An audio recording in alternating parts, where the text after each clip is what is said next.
The liger. When a male lion breeds with a female tiger, the result is an animal that breaks every size limit its parents followed. Ligers grow continuously throughout their lives because they lack the growth-inhibiting genes both parent species carry, reaching lengths of 11 feet and weights of over 900 pounds. That makes them the largest living cats on Earth, bigger than either lions or tigers by a significant margin. The genetic incompatibility here runs deep. Lions and tigers split off from each other around 2 million years ago, developing different chromosome numbers and gene expression patterns that were never meant to recombine. What happens when they do recombine is something evolution never planned for. Male ligers are always sterile because of mismatched sex chromosomes, and even the females rarely produce offspring. The few that do are breeding genetic confusion into an already confused genome. These animals also suffer from a laundry list of health problems, including heart defects, neurological issues, and shortened lifespans. Their size isn't a feature, it's a malfunction. Growth regulation failed, and the result just happens to look impressive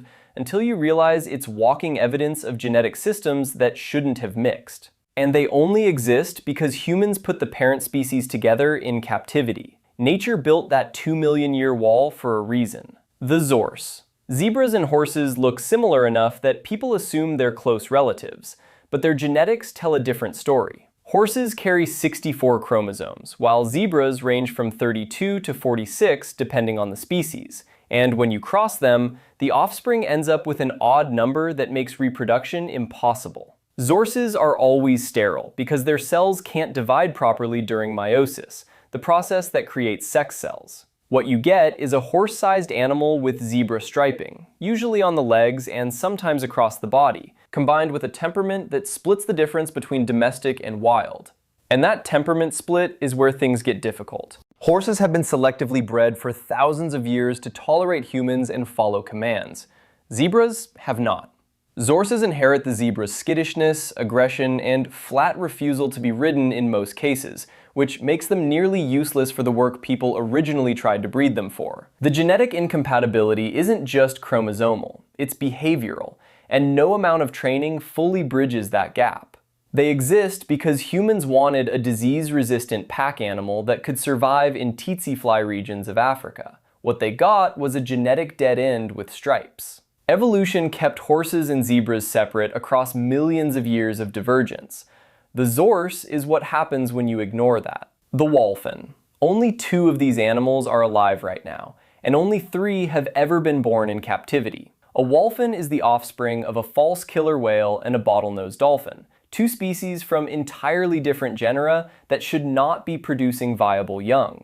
The parents are separated by size, behavior, social structure, and millions of years of evolutionary divergence, yet somehow their genetics were compatible enough to create fertile offspring. The first Wholphin, Kekaimalu, was born in 1985 at Sea Life Park in Hawaii, and she later gave birth to a calf of her own, proving that these hybrids aren't just viable, they're fertile. That's unusual. Most hybrids, especially ones crossing genus lines, are sterile. The fact that Wholphins can reproduce suggests the genetic barrier between false killer whales and bottlenose dolphins is thinner than it should be. False killer whales aren't actually killer whales, despite the name. They're a separate species entirely, more closely related to pilot whales, which makes the whole cross even stranger. The size difference between the parents is dramatic.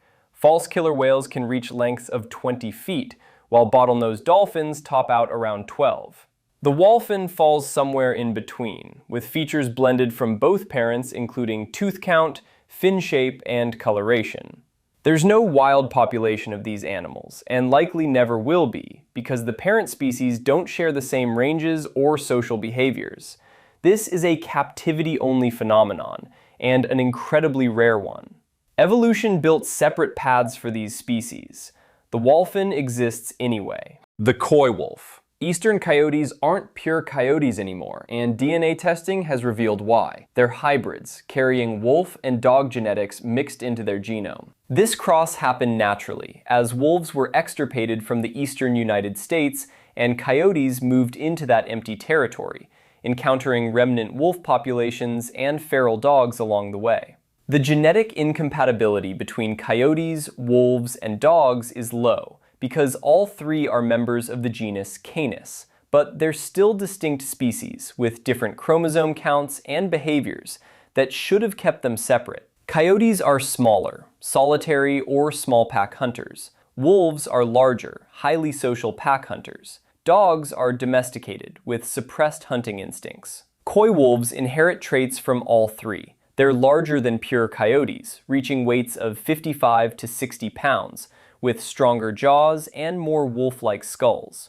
They also hunt in larger packs than coyotes, and show less fear of humans than wolves, which makes them incredibly adaptable to urban and suburban environments. The hybrid has spread across the northeastern United States and southeastern Canada, thriving in areas where pure coyotes would struggle. What makes this particularly striking is that the hybrid is fertile and actively replacing pure coyote populations. The genetic mixing isn't a dead end. It's creating a new form that's more successful than the parent species in human-altered landscapes. Evolution should have kept these canids separate through size, behavior, and range. Habitat destruction forced them together, and the resulting hybrid is outcompeting both parents. Grolar bears. These animals are showing up in the wild now, and it's happening more often. A grolar bear, also called a pizzly, is the offspring of a polar bear and a grizzly bear, two species that split from a common ancestor around 600,000 years ago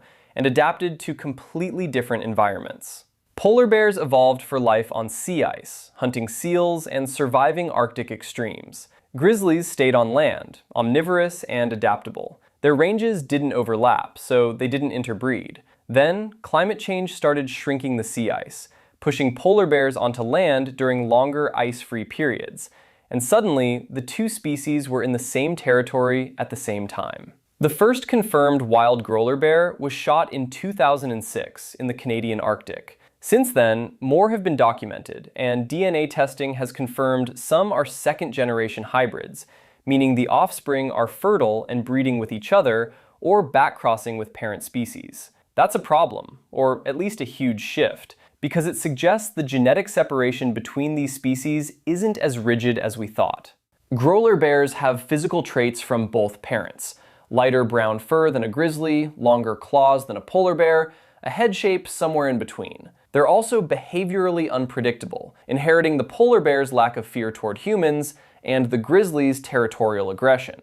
What makes this hybrid particularly significant is that it's not a captivity accident. It's happening in nature, driven by environmental change. Evolution separated these species over hundreds of thousands of years. Climate is collapsing that separation in decades. Blood parrot cichlid.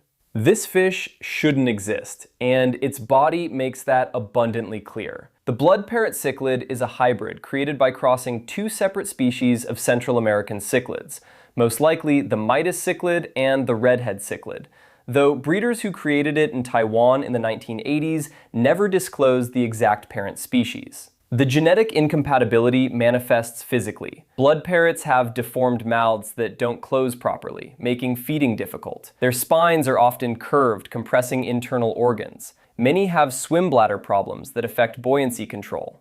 These aren't minor defects, they're systemic failures caused by mixing two species with incompatible skeletal and organ development patterns. The fish can't reproduce naturally in most cases because males are sterile, a common outcome when crossing cichlid species with different chromosome numbers.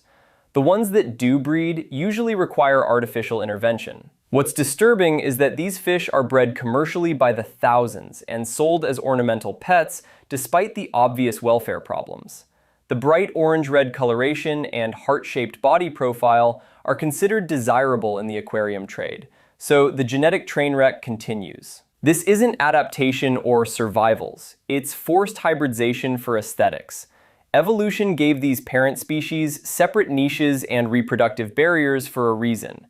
Aquarium breeders ignored all of it. By the way, if you're enjoying learning about these creatures, I post content like this regularly. I'd appreciate if you subscribed. Thanks. The Cama. This hybrid only exists because of artificial insemination, and that tells you most of what you need to know about the genetic compatibility here. A Cama is a cross between a dromedary camel and a llama, two species from the same family, but separated by 30 million years of evolution and an entire ocean.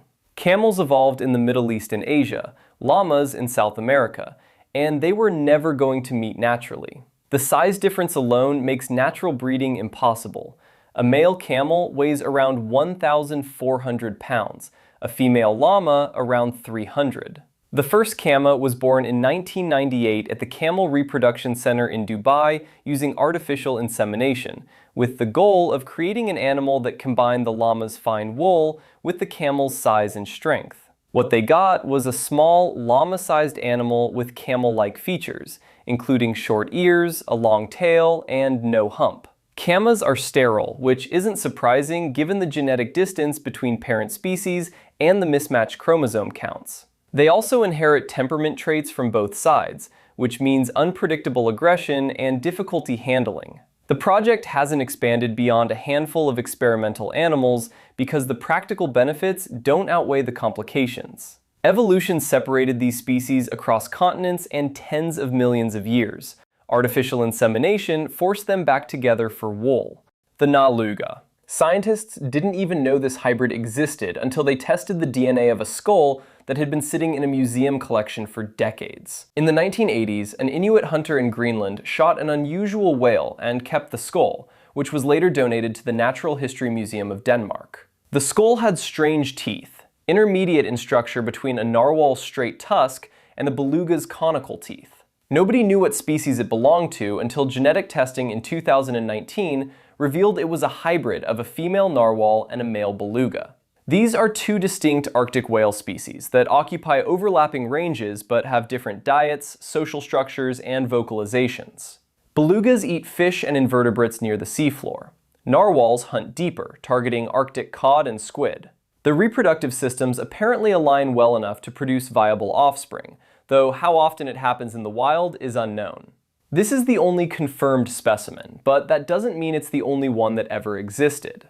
The genetic barrier between these species is low enough that crossbreeding is possible, and both species are under pressure from climate change and shifting sea ice patterns.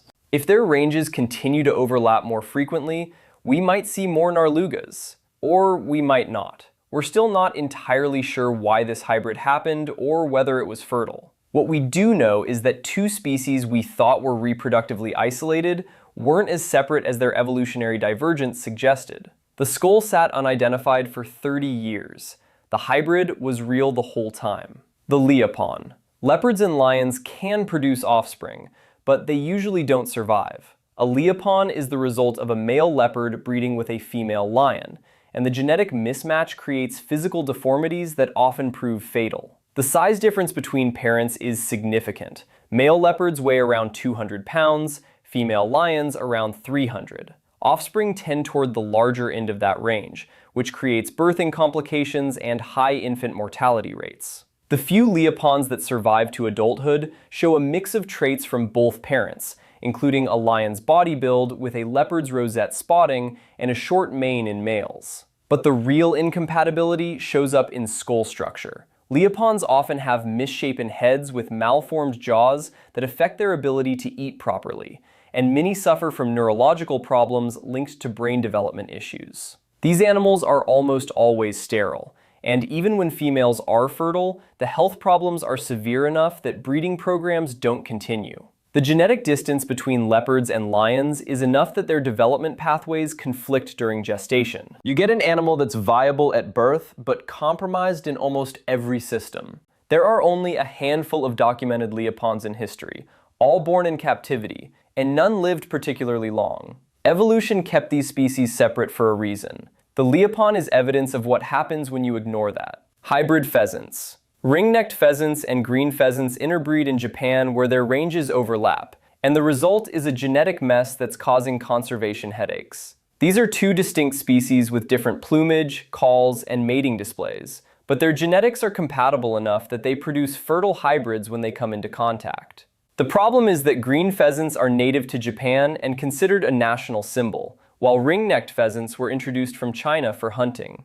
Hybridization is diluting the pure green pheasant population, and some regions now have more hybrids than purebreds. The genetic incompatibility here isn't reproductive, it's behavioral. The two species have different courtship displays and vocalizations, which should function as reproductive barriers keeping them separate. Male ringnecks have a loud, crowing call and aggressive territorial displays. Green pheasants are quieter and less confrontational. Hybrids inherit mixed signals from both parents, which confuses mate selection and leads to further interbreeding. This isn't just happening with pheasants. Multiple game bird species hybridize in captivity and in areas where humans have introduced non-native species. The genetic barriers exist, but they're not strong enough to prevent crossbreeding when the species are forced into contact. Evolution built behavioral differences to keep these birds apart. Human introduction of invasive species collapsed those barriers. The zoo.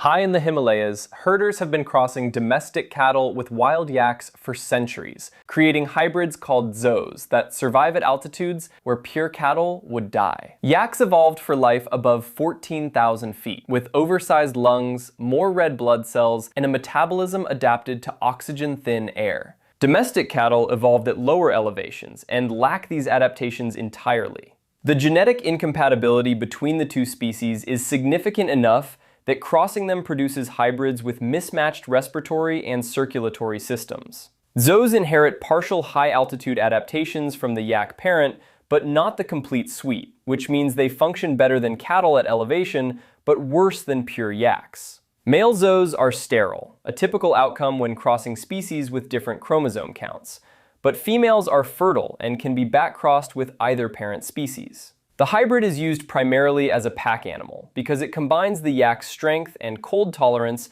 with the cow's more docile temperament. But the genetic compromise creates problems. Zoos are prone to altitude sickness at the highest elevations where yaks thrive, and they overheat more easily at lower altitudes where cattle are comfortable. They exist in a narrow middle zone where neither parent would be optimal, and they only persist because humans keep breeding them.